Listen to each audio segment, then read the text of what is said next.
Hello everyone, let us solve some LeetCode today. So today we have this merge sort array problem. Now this problem is kind of derived from the merge sort algorithm because here we are actually taking two arrays nums1 and nums2 and then we are basically sending them the merged sorted array. Basically we create one array and then give it as an answer. But there is some catch here because if it's a question, it needs to have some kind of trick, right? So here in the question description, we can see that we have two arrays and they are all in ascending order. Non-decreasing order means ascending order sorting. And then we will have two integers as an input, m and n, representing the number of elements in nums1 and nums2. So we will know how many number of elements are there in nums1 and nums2 because they will be given as input also to us. Now we have to merge nums1 and nums2 into a single sorted non-decreasing array, which means we need to merge them into a single array in ascending order. Simple. Now the final sorted array should not be returned by the function. Okay, so we are not supposed to return anything from the function, but instead needs to be stored inside the array nums1. The final answer needs to be the nums1 itself. Okay. To accommodate this, nums1 has the length of m plus n, where the first m elements denote the elements that should be merged and the last n elements are set to 0 and should be ignored. So basically what they are saying is that the return type of the function will be void. So we cannot return anything. So we cannot just create a new array, merge everything into that new array and return that array from the function because the function should not return anything. We are supposed to modify this nums1 and that's it. Once we modify the nums1, that itself should become the answer. So yes, we have two ways of doing this. The first one will actually use a new array, then we will merge everything into the new array, and then we will actually modify at the end this nums1 and then replace the values of nums1 with the values of new array because the length of new array and this nums1 will be same. The other solution will actually not use the new array. It will directly try to basically modify the nums1 and that solution will actually take order of one space complexity, which means it will be the most optimal solution for this problem. Okay, so suppose that we have these two arrays. We have 1, 2, 3, 0, 0, 0, and we have 2, 5, 6. So this is the nums1 and this is the nums2. The number of elements in the nums2 is n. The number of elements in the nums1 is m plus n. And here m is basically the number of elements that we actually need to merge. This is m, okay? And this whole thing is m plus n. Okay, simple as that. Now if you are being really lazy, okay, and you don't want to deal with any optimal solution, what you can do is you can use the same methodology that we use in a basically merge sort. We can actually create a new array, new empty array of m plus n length. Okay, so 1 2 3 4 5 6, that is 6 length. So we will have this, okay, and everything will be initialized with 0. Simple as that. Okay, and let's just call it a ARR. And then what we can do is we can have a pointer here, let's just say P1, okay, and then we can have a pointer here that is P2. Then what we can do is we can compare, okay, does this value and this value is greater than or less than. Okay, so we can see that P1's value here is less than P2's index's value. So we can just put this one here in the new array and then basically we can cross this from here. Okay, then we will actually shift this pointer only. P1 is here and P2 remains at the 2. Now we see that this is actually pretty much the same as this, so it doesn't matter which one we put in the new array. So I'll just put this one in the new array. Now again this will shift, this will become this. P1 is on 3. Now we actually again compare and now we see that this 2 is actually smaller than this. So now we can actually cross this and we actually put this 2 here. Simple. Okay, and now we will shift this pointer to here. Now we will compare 5 with 3 and we see that 3 is smaller. So we will actually take 3 and put in the new array and the P1 will shift to here. Okay, now we can see that there is no element in the P1 in this m plus n array. And then what we can do is we can just take all these remaining elements and with the help of a while loop, we can simply place them here, right? So we can actually just put 5 and 6 here. We have to actually take all these elements, not the 6. because 5 is still there, right? So we can put 5 and 6 here. Simple as that. And now since we have a new array, what we can do is we can and say nums1 is equals to ARR. Simple as that. But it might not actually work in some languages. So what you can do is you can simply, run a for loop. Okay, simply run a for loop. I is equals to 0, I is equals to less than m plus n. Okay, simple as that. And then I plus plus, and then you can simply say that nums 1 I is equals to ARR I. Simple as that. Okay, and that's it. That will actually be your answer. So this is one way to solve the merge sort problem. Here, of course, the time complexity is going to be order of n. And why it is going to be order of n? Because we are going to traverse each element only once. Okay, so we basically have m plus n elements total. Total m plus n elements we have m elements from this array and n elements from this array. We are traversing each element just once, not twice. So we can say that here the total time complexity will be order of n. Now n does not mean the length of this list, actually this array. N is a general term I'm using, so I should actually use a better word here. Let me just erase it. Okay, so I can just write here as order of m plus n if we actually talk in terms of the length of these arrays. So it is simply a linear time complexity, right?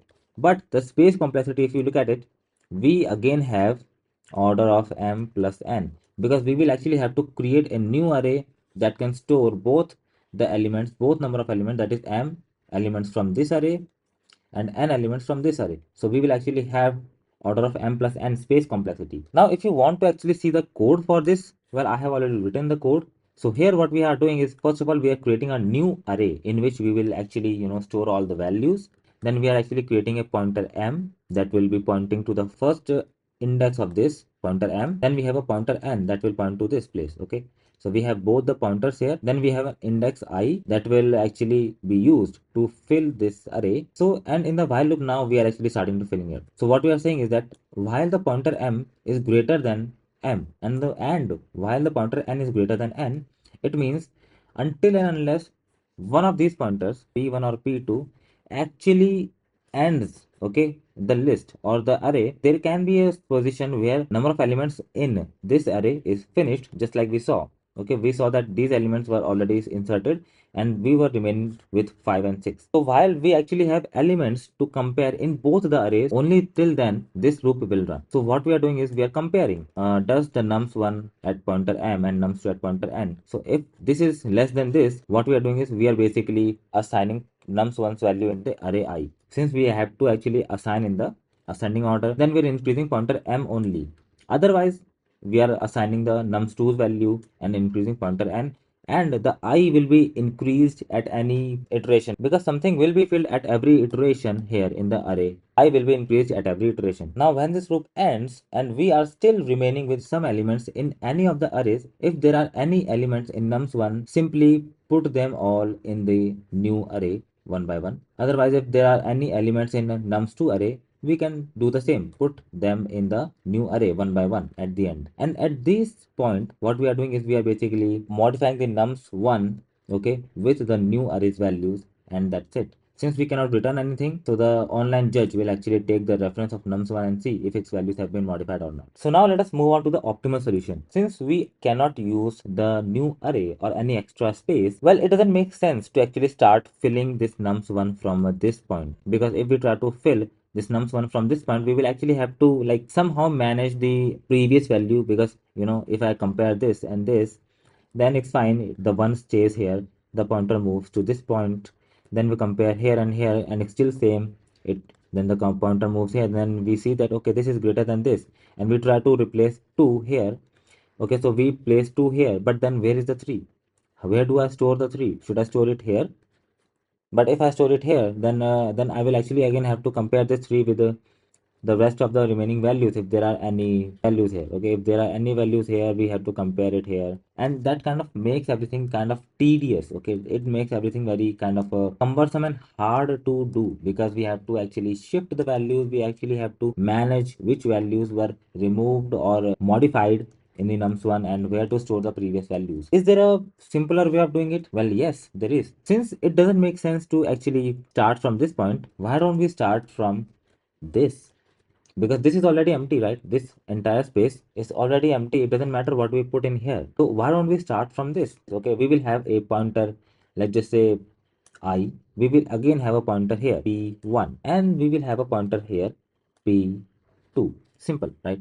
Now what we will do is we will compare these.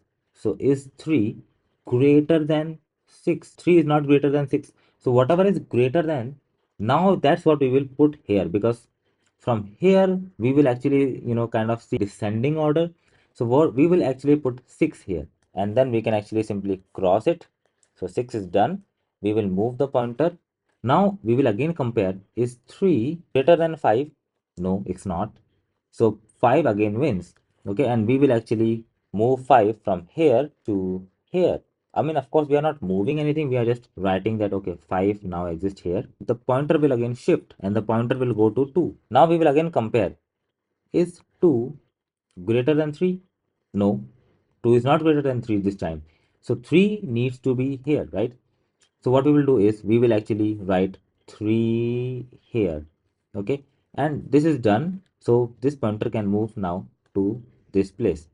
Now we will again compare. Now since p1 is actually at 2, understand that this place is now actually open because the 3 is now shifted to this place. So basically the new array is kind of like this: 6, 5, 3, and this place is still empty. Then we have 2, then we have 1. Okay, so what we can do is we can actually compare this 2 and this 2, and we see that they are same. So I can actually just place this 2 here, or just write it here. So 2 comes here, and we can just cross it.